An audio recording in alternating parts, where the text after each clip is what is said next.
മൂന്നാം മോദി സർക്കാരിന്റെ ആദ്യ ബഡ്ജറ്റ് ഇന്ന് രാവിലെ 11 മണിക്കാണ് ധനമന്ത്രി നിർമ്മല സീതാരാമൻ അവതരിപ്പിച്ചത്. നിർമ്മലയുടെ തുടർച്ചയായ 7ാമത്തെ ബഡ്ജറ്റ് അവതരണമാണ് ഇന്ന് നടന്നത്.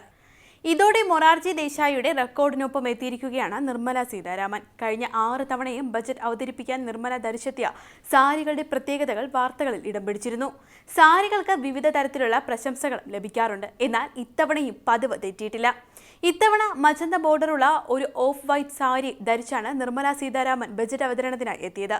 മുൻ വർഷത്തെ ബഡ്ജറ്റുകളിൽ ചുവപ്പ്, നീല, മഞ്ഞ, തവിട്ട് തുടങ്ങിയ നിറത്തിലുള്ള സാരികളാണ് നിർമ്മല ധരിച്ചിരുന്നത്.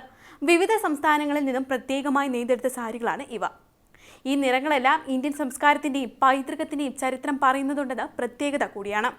ഓരോ സാരിയും ഇന്ത്യയുടെ വിവിധ സംസ്ഥാനങ്ങളിലെ സ്ഥലങ്ങളുടെ സംസ്കാരത്തെയാണ് സൂചിപ്പിക്കുന്നത്.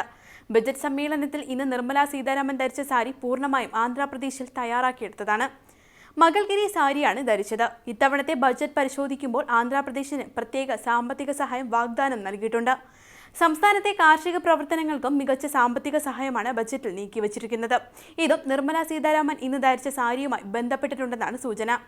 കഴിഞ്ഞ ഫെബ്രുവരിയിൽ ധനമന്ത്രി ഇടക്കാല ബജറ്റ് അവതരിപ്പിച്ചപ്പോൾ ധരിച്ച നീല സാരി ശ്രദ്ധേയമായിരുന്നു. അതിൽ പശ്ചിമ ബംഗാളിലെ പ്രശസ്തമായ കാന്ത സ്റ്റിച്ചും, അതായത് പശ്ചിമ ബംഗാളിൽ സജീവമായി കാണുന്ന ഒരു എംബ്രോയിഡറി വർക്കാണത്. ഇത് ചേർന്നിട്ടുമുണ്ട്. ഇത് ഇന്ത്യയുടെ മത്സ്യബന്ധന മേഖലയുടെ സമ്പദ് വ്യവസ്ഥയും ഉയർത്താൻ ലക്ഷ്യമിട്ടുള്ള സർക്കാരിന്റെ പദ്ധതികളിൽ ശ്രദ്ധ കേന്ദ്രീകരിച്ചുള്ള ശ്രമത്തിന്റെ സൂചനയാണ്. നീല നിറത്തിൽ ചിത്രത്തുന്നലുകളുള്ള ടസർ സിൽക്ക് സാരിക്ക് ഒരു കഥയുണ്ട്. ഇതിലെ ചിത്രത്തുന്നൽ ബംഗാളിലെ കുടിൽ വ്യവസായം എന്ന നിലയിൽ പേരുകേട്ട കാന്ത വർക്കാണ്. റണ്ണിംഗ് സ്റ്റിച്ചിങ് എന്ന ലളിതമായ തുന്നൽ ചേരുന്നതാണ് കാന്ത എംബ്രോയിഡറി. പശ്ചിമ ബംഗാളിലെ ഗ്രാമീണ വനിതകളുടെ പാരമ്പര്യവും ഉപജീവനവുമാണ് കാന്തവർക്ക്. നൂറ്റാണ്ടുകളുടെ ചരിത്രമുള്ള ഈ കൈത്തറി ഇടക്കാലത്ത് അന്യം നിന്നു പോയിരുന്നു. 1940-ലാണ് ഈ വർക്ക് വീണ്ടും തിരിച്ചു വന്നത്. 2023-ൽ അവതരിപ്പിച്ച ബജറ്റിൽ ചുവന്ന നിറത്തിലുള്ള സാരിയാണ് നിർമ്മല സീതാരാമൻ ധരിച്ചത്. ക്ഷേത്രങ്ങളുടെ ചിത്രങ്ങളുള്ള ബോർഡറുകളോട് കൂടിയ സാരിയായിരുന്നു അത്. കർണാടക ധാർവാഡ് മേഖലയിലെ ഇൽക്കൺ സിൽക്ക് സാരിയിൽ കസൂട്ടി ഡിസൈനുകളും ഉണ്ടായിരുന്നു. ഇത് പൂർണ്ണമായും കൈകൊണ്ട് നെയ്തെടുത്തതാണ്. കൂടാതെ സാരിയിൽ രഥത്തിന്റെയും മയിലിന്റെയും താമരയുടെയും ചിത്രങ്ങളും നെയ്തു ചേർത്തിട്ടുണ്ട്. കർണാടകയിൽ നിന്നും മത്സരിച്ച് ലോക്സഭയിലെത്തിയ നേതാവാണ് നിർമ്മല സീതാരാമൻ എന്ന് കാണിക്കുന്നതിന് ഈ സാരി തിരഞ്ഞെടുത്തിരുന്നു എന്നാണ് സൂചന.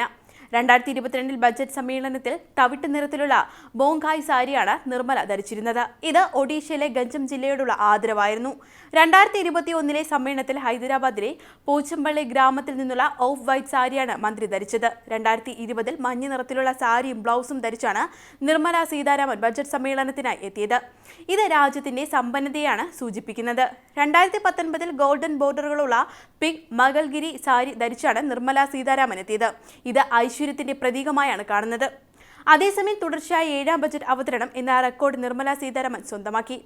മൂന്നാം മോദി സർക്കാരിന്റെ ആദ്യ ബജറ്റ് അവതരിപ്പിച്ചതോടെയാണ് അപൂർവ റെക്കോർഡ് നിർമ്മല സീതാരാമന് സ്വന്തമായത്. 6 തവണ തുടർച്ചയായി ബജറ്റ് അവതരിപ്പിച്ച മൊറാർജി ദേശായിയുടെ റെക്കോർഡ് ഇതോടെ തിരുത്തപ്പെട്ടു.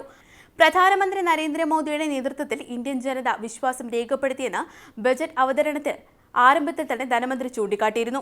ജനങ്ങളുടെ വിശ്വാസമാണ് മൂന്നാം തവണയും അധികാരത്തിലെത്തിച്ചത്. സർക്കാരിന്റെ നയങ്ങൾക്ക് പിന്തുണയും അംഗീകാരവും ജനങ്ങൾ നൽകി.